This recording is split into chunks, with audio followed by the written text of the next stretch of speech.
We live in the material world. This is what we are used to, and it's all we've ever known. While daily life is dealing with the physical needs of the human body, the spiritual, immaterial needs are believed to be fulfilled by the teachings and the practices of various religions in the world. Nobody can agree on exactly what happens in the spiritual realm or if such a thing exists. Science has yet to prove anything on this topic, but there are weird events going on that hint at the existence of an immaterial and illogical reality that lies under our experienced 3D reality. In this video, I'm going to talk about one of these odd, persistent, anecdotal items of evidence that have been around since early history and what it means for our existence as we've come to know it. Astral projection. Before I get into that, I want you to think about all the strange and odd superstitious stuff that you are aware of, whether you believe in it or not. I mean UFOs, psychic phenomena, ghosts, synchronicities, bad omens, angels, demons, past lives. Some of these things have more evidence of existing than others, but the point is some of you are all in on these ideas, while others are more skeptical. I don't know if you've noticed this, but there's one more weird thing that everybody experiences, and not a single person questions it. It's a strange form of hallucination that occurs rarely for some people, and often for others, but everybody's experienced it. It's called dreaming. Have you ever noticed how weird the concept of dreaming is? We go to sleep, which is something weird on its own, but I won't get into it in this video. Then while we are sleeping, we experience an illogical, nonlinear series of events, all contained within our minds. It's like a vision or a thought without any force propelling it, and for some reason this activity manifests itself as a felt, audio-visual experience. It's just something we accept as part of living life. Sure, some scientists have come up with theories as to why we do this, but we've never gotten a concrete answer. Possibly because dreams themselves are not concrete things. The reason I bring this up is because dreaming is something scientifically unprovable in the sense that you can't gather physical evidence of a dream. Yes, you can look at brainwaves and say that means a person is dreaming, but you can't materialize and gather the dream itself. Though science can't physically prove the existence of a dream, nobody is going to call you a liar or not believe you when you say you had a dream, because we've all had one. What I'm getting at is, if we could all experience this one strange psychic phenomena that science can't prove, I don't see why it's so crazy to believe that other psychic phenomena could exist, or even paranormal things as well. This is why astral projection is so interesting to me. It's basically a science experiment where you can't prove anything to anybody but yourself, since it's so tied to personal experience. There exist many tutorials and techniques for inducing an astral projection, however none of them work the same for every person. I myself have only astral projected a handful of times, but that was enough to prove to myself that such a thing exists. And once you do that, it doesn't really matter if anyone believes it's possible or not, because you've had first-hand experience. What's so chilling then is that the existence of astral projection means that all the things that are said to be associated with it may also exist as well.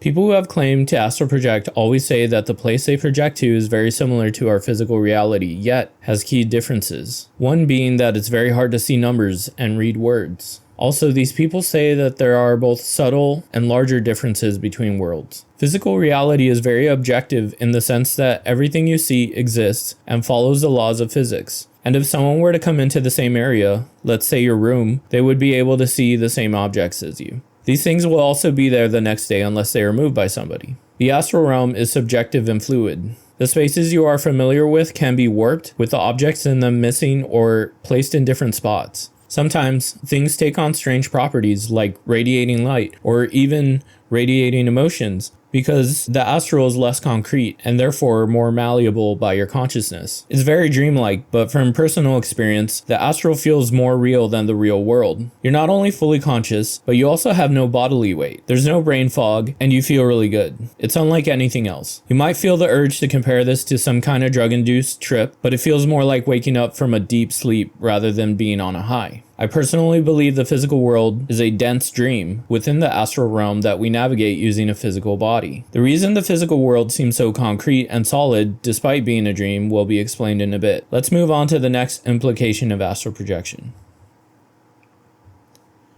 Cultures all across the world describe living things as having a non-physical quality that remains and moves on after we die. People in the past called it a soul, but newer beliefs refer to it as an energy body. It doesn't matter what you call it, only that it exists. To explain what an energy body actually is and how it ties into your identity, not only in this life, but in all your past lives up to the beginning of all things, even further back than the Big Bang. To do that, we have to look at the work of a man by the name of Tom Campbell. Tom Campbell was a physicist and engineer who did applied physics consulting work with NASA, as well as the U.S. Department of Defense, specifically the Army Technical Intelligence Unit and the U.S. Army Missile Command, where he specialized in analyzing missile systems, radar, and defense technologies. His specialty was in large complex system analysis, risk assessment, and simulation, areas where physics, mathematics, and engineering overlapped. During this time, he experimented with meditation. It worked really well for him searching for errors in a punch card style computer. His boss recommended him a book by Robert Monroe called Journeys Out of the Body, and so began his journey with the Monroe Institute. I go more in depth about the Monroe Institute's founding and history in my other video about astral projection if you want to know more. Basically, they were studying altered states of consciousness using the scientific method. The government also got involved and may or may not be using psychic reconnaissance to this day. The point of me bringing this up is because during these studies, they discovered the existence of the energy body. Not only that, they ran experiments that proved to themselves the astral realm is a shared space where separate consciousnesses can interact with one another. They learned you can also gather information about the physical world from the astral if you train enough, and you can experience all this yourself by using the gateway tapes. Tom Campbell asserts that psychics, the kind you see on TV or selling services, are people who are naturally able to gather information from the astral realm, but they have no idea what they're actually doing within the broader context of the collective unconscious, so their skill levels vary. So what's this got to do with your energy body and your identity? I'm going to explain it as simply as I can without going into every edge case or argument, just so you can get the idea. Imagine you are an all-knowing entity. You are everything and anything. You know everything there is to know because you are all that exists, Alpha and Omega. How would you grow as an individual? How would you face adversity or challenges? You can't. What's the solution to this? You split yourself off into separate units of consciousness and you create an environment for these separate units to exist in. When you split yourself off, you wipe your memory so you forget that you were once an all-encompassing being. Over time, the environment changes, and the individual units of consciousness you split into change. This goes on for the foreseeable future, or should I say the everlasting present, because time is a construct of the material world. When the units expire, their consciousness returns to the whole, and they choose whether to incarnate again in physical matter reality. So God exists, but not in the way most Abrahamic religions think it does. We are not separate. We are all aspects of a larger consciousness system. We just have to forget this before we are born in order to experience a human life. In a human life, you are given 5 senses to perceive the world, and there are other human beings for you to interact with. The core beliefs of most religions are to love your neighbor and do right by others. The Gateway Tapes / Tom Campbell / Astral Practice all encourage that. Because when you hurt other consciousnesses, you are ultimately hurting yourself on a higher plane. There is also an afterlife because this reality is illusory. So in some roundabout way, heaven is not so much real, but more like it's the base reality our energy bodies return to when our physical bodies collapse, and we can no longer use it to interface with this world. The reason we incarnate over and over is because there are no consequences in heaven or the astral, however people want to refer to it. Only in the material there are consequences. You get injured and you have a scar, or you can't use that part of your body anymore, or you lose your body altogether. In the astral, there are no consequences because everything is pure consciousness. It's immaterial. And if there are no consequences, there are no lessons being learned. There's no data to pull from because there is no meaningful change. The purpose of our creation is to make choices and to learn from them. A life is the length it is because after a certain point there's too much emotional baggage. We become so weighed down by our experiences that we can't learn anymore, or we become set in our ways, also known as samsara. So there needs to be a fresh start with new experiences and new situations. Although there is some carryover between lives because the lessons you learn are what makes you, you in a spiritual sense. But more on that in a bit. This is the one thing I refused to believe pretty much up until recently. Manifestation made absolutely no sense until I understood how reality worked under this higher reality. That's when it finally clicked. From what I understand listening to Tom Campbell, manifestation, or patterning as he calls it, works because physical reality is formed within consciousness, not the other way around. Consciousness doesn't come from an organ, nor is it a bunch of sensory systems creating an emergent phenomenon. Everything you can observe, everything you've ever heard about, from the smallest molecule to the largest celestial object, is, at its base level, consciousness. So when you have a strong intention within your own individuated unit of consciousness, it radiates out into the larger consciousness system, and it increases the probability that you will have your intention met. Of course, you can't bend space and time to your will because there are other individual consciousnesses that don't want that kind of chaos. You also need to contend with the laws of physics. So what you end up affecting are your probable chances. Intend to win the lottery?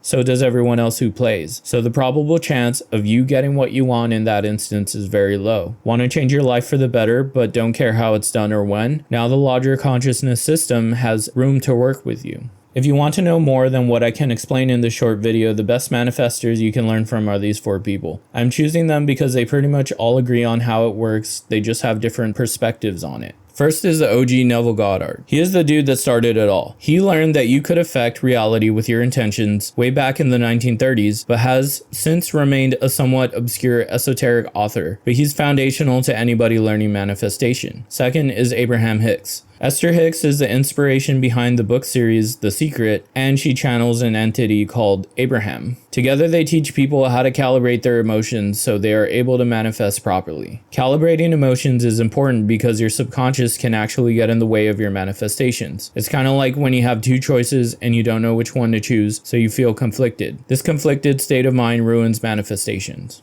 Third is Bashar. He's another channeled entity, and he really leans into the mysticism of manifestation. Bashar and his channeler, Daryl Anka, teach people manifestation through talking about parallel realities and following your excitement. He also has a lot of lore and storytelling attached about his home planet and how his non-physical civilization works, which is honestly a little too out there for me, but some people love it. Last is Joe Dispenza. He's probably the most science-oriented person teaching manifestation besides Tom Campbell. He emphasizes meditation and working on nervous system patterns in order to affect the quantum field around you. You should give manifestation a try, but start small. Since it depends on your belief and not just your knowledge, it's important to prove to yourself it works. First with tiny manifestations, like small amounts of money or text from people you know or being offered food. Neville Goddard would teach people to imagine themselves climbing a ladder and trying to manifest nothing but that, and usually it would happen, but the circumstances of how people ended up on ladders would always be unusual, as if the universe lined up events in order to make it happen. And that's how manifestation feels a lot of the time. Like too many coincidences happen in a row for it to just be an accident. Before I move on to the next segment, I mentioned before about how physical reality is formed, and from what I've researched, physical reality is agreed upon by consciousnesses and then manifested as such. So reality is consistently being propped up, so to speak, by all of us individually, and we all agree on how it should behave. Bashar says when someone is experiencing mental illness or hallucinations and stuff like that, there is an incongruity between the agreed upon reality and how their consciousness is attempting to manifest reality for itself. They are disagreeing with the quote-unquote contract.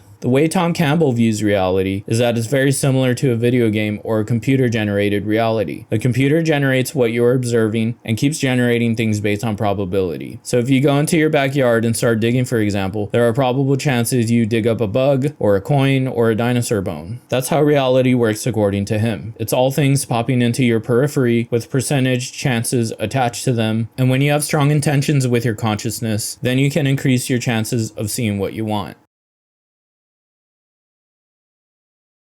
A persistent theme of humanity is an idea that we are not the highest life form in existence, only the highest in the material world that we know of. In the astral, there are other things as well. If we have an energy body, then in the energy realm, there are higher energy systems and lower ones as well. This is where the mythology behind gods and demons come from. In the past, when people didn't have science to rely on for explanations about the real world, societies would just have dudes who would take drugs or meditate and contemplate reality through their altered consciousnesses. They would then come upon, in their mind's eye, beings representative of systems that influence our world. This is best shown in religions like Hinduism and Shintoism, where, and I'm simplifying the fuck out of them, there's a god for things like destruction, rain, the sun, death, creation, the forest, the water, and so on. The earliest religions, like animism, were the same way as well. In the modern era, we view this as primitive since we now have observational explanations for everything we can see and measure. But these beliefs are far from outdated outdated or misinformed. They just accounted for glimpses outside of observational reality. There is one account I saw on Reddit that I can't find for the life of me, but it has stuck with me for almost a decade like a splinter in the mind, about this guy who took DMT and met Hanuman.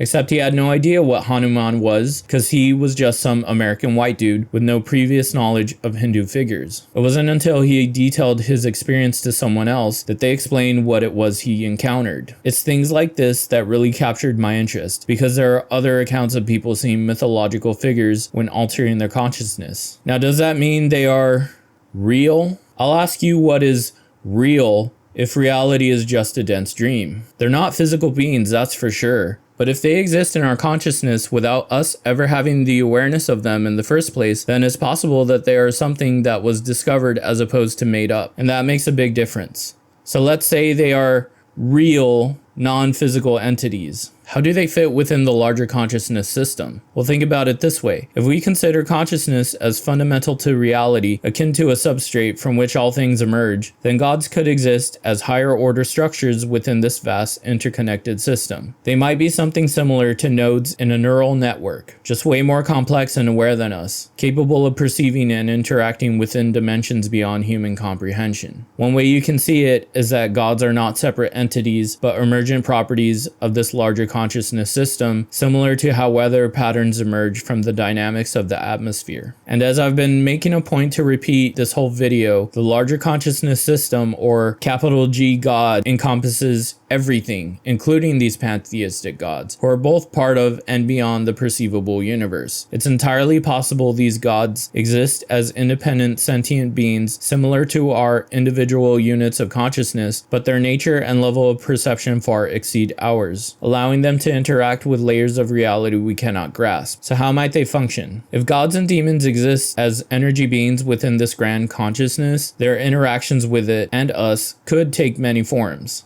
Firstly, through the laws of reality.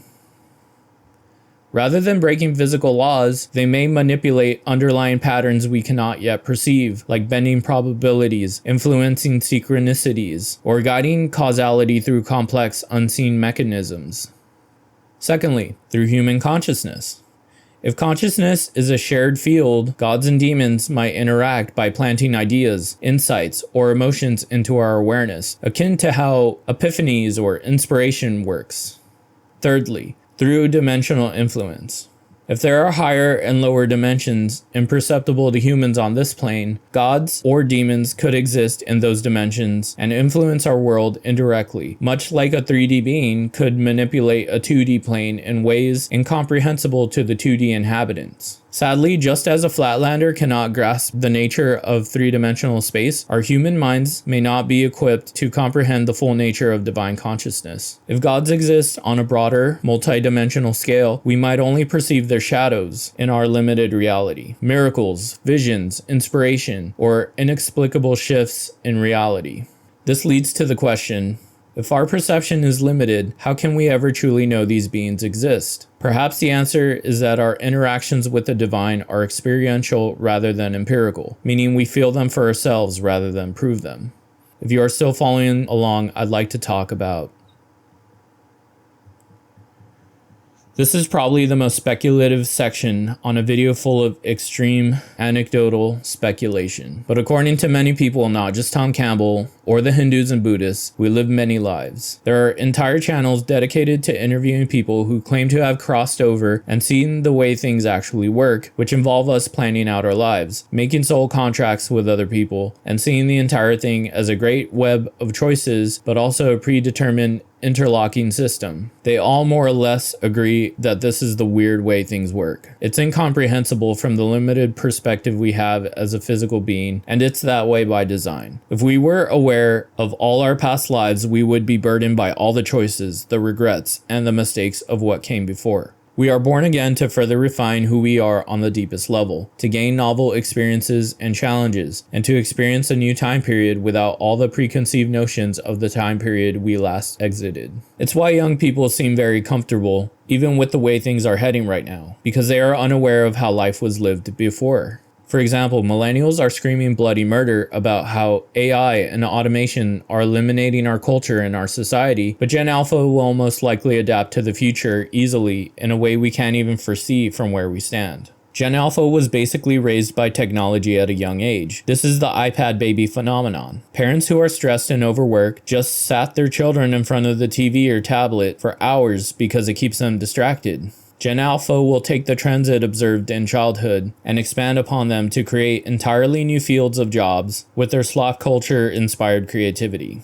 Millennials did this with the internet. In the 90s, it wasn't financially feasible to be a content creator online unless you had programming knowledge to run a blog and the know-how to set up an online store. Sure, some people did it back then, but it wasn't until YouTube and social media sites came around that a totally new trillion-dollar industry was created that served as an alternative to the oversaturated post-grad job market. Gen Alpha will take AI and use it creatively, just as we did with the internet. And just like every generation that came before us, we will all eventually become experientially obsolete, pass on, and come back with a brand new clean slate perspective on things. So that's why we get old and die instead of living forever. So we can return almost as a totally different person with the ability to adapt to the current social, political, and technological climate. It's hard to talk about this subject without people pointing out, well, if dying isn't permanent, does that mean murder is okay? And the answer is absolutely not. Just because there is a cycle of death and rebirth, dying still has meaning. And of course, killing people is bad. It would be the same as justifying murder because we are merely specks in the universe and in the long run, nothing really matters. It matters precisely because we don't live on a universal scale. We live on a human scale. We have human problems and lives, not cosmological ones. Therefore, the impact of any death affects us mightily. Death should be taken extremely seriously and avoided at all costs. Death and the many forms of abuse create negative ripples that spread out into the world and make it overall harder to live in. Let's talk about karma. Evil is a hard thing to pin down because there's a spectrum of negative actions that can range from a small harmless accident to extinguishing another person's or multiple people's lives. Where on this spectrum do you become evil? In the eyes of the justice system, it's all about intention. That's why there are separate legal distinctions for manslaughter and murder. One is an accident with less severe punishment, and the other is on purpose, with the punishment becoming more and more severe the longer you planned it out. In some religions, they don't really talk about good or evil in exact terms. They just say there is a karma system. Everything you do either has a positive consequence or a negative consequence, regardless of intention. Examples of positive karma actions would be doing favors for others, making them feel heard or more confident. You could also help people out of bad situations, but this can be a negative or positive karma action. For instance, if you're doing everything for them instead of enabling them to be self-sufficient. Obviously, this doesn't apply to children because they don't have the ability to be self-sufficient. This is because karma is based around growth. So if you help someone grow by giving them the tools not only to help themselves, but go on to create positive karma on their own, then the world has gained much from your actions. Negative karma would be anything you do that inhibits the growth of others or restricts their free will to make choices for themselves. So harming others both emotionally or physically can cause them to psychologically seize up, which would make them either hateful or scared, and people like that tend to spread their fear and anger. You can even do this accidentally regardless of intention, so it's really important to be mindful at all times. The results of negative karmic actions are not just the ripple effect on the world, it can also show up in your own life through having to learn the same lessons over and over until you understand what you're doing wrong. Everything is a cycle, so in order to close a negative karmic cycle, you need to realize your own pattern of negative action and change them to be positive. This can include if something is done to you where you feel slighted, you need to forgive that person. And that's why I believe Jesus' number one lesson was forgiveness. Forgiveness is something that immediately eliminates negative karma by stopping the cycle of revenge before it gets out of hand.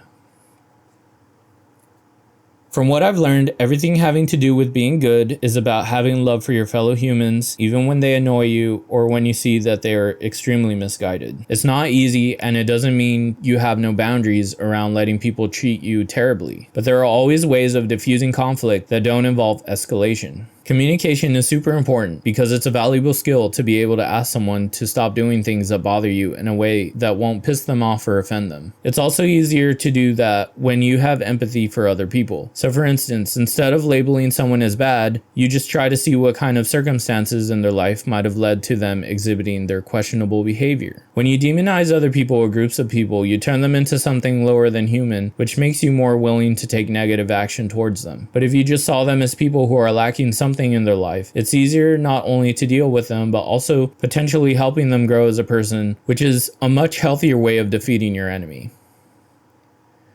The final thing I'll say on this entire thing is I don't have all the answers. I can't guarantee everything in this video is 100% accurate, but I do trust that the people who are giving out this information at least really believe in the truth of what they are saying. I can only say that when it comes to stuff like this, there is a reason why it's outside the scope of empirical study, and that is because most people shouldn't really know these things. It can be very unsettling to understand how the world works on a meta level, and most people can be fine without ever having to touch upon supernatural things. It really is all about being a good person at the end of the day. Another thing I want to address is whether or not I am against science. And my answer is you cannot be a reasonable person and be against science, because science is literally just observing the world around us and writing down its patterns. But that's where it ends. When it comes to spirituality, the subject is not testable or falsifiable because it is beyond rationality. And I don't mean irrational, I mean supra-rational. A term that describes something that operates on such a broad and subtle scope as to be imperceptible by the physical tools of human measurement. When it comes to the study of the subject, your consciousness is the instrument through which the phenomenon is observed. And this is what I believe is what true faith means. It's unwavering belief in something you know to be true because you've experienced it yourself, regardless of what other people may think. But anyway, if you got to the end, I thank you. And if you think this is all just schizo posting, then that's okay. I hope at least I entertained you or given you some food for thought. Have a good rest of your day.